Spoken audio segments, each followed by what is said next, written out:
Galera do meu canal, um ótimo dia a todos. Quero dar uma dica. Eu não fiz esse vídeo na casa do meu cliente para não expor, mas tem um problema aqui, que quando dava descarga fazia barulho na prumada do prédio. Então os vizinhos de baixo reclamavam de barulho na tubulação. Todos os vizinhos abaixo eram incomodados por esse barulho. Acontece que esse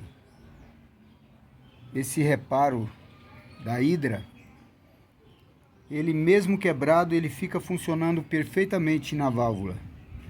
Porém, ele faz esse barulho, porque ele se desintegra todo, ó.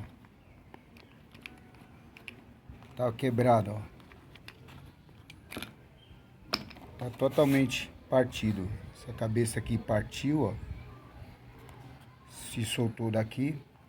Então, quando ele faz o movimento de retorno, ele faz o vai e vem, o que acontece é que ele, quando volta, ele volta trepidando a pressão da água.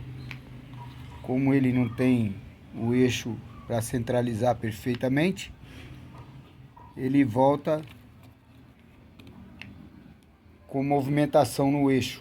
Então ele volta trepidando, provocando um barulho. E muitas vezes a pessoa não quer mexer porque a válvula está perfeita, então não acredita que seja isso. Então, se você tem esse problema, tá aqui. É esse reparo que faz com que isso aconteça.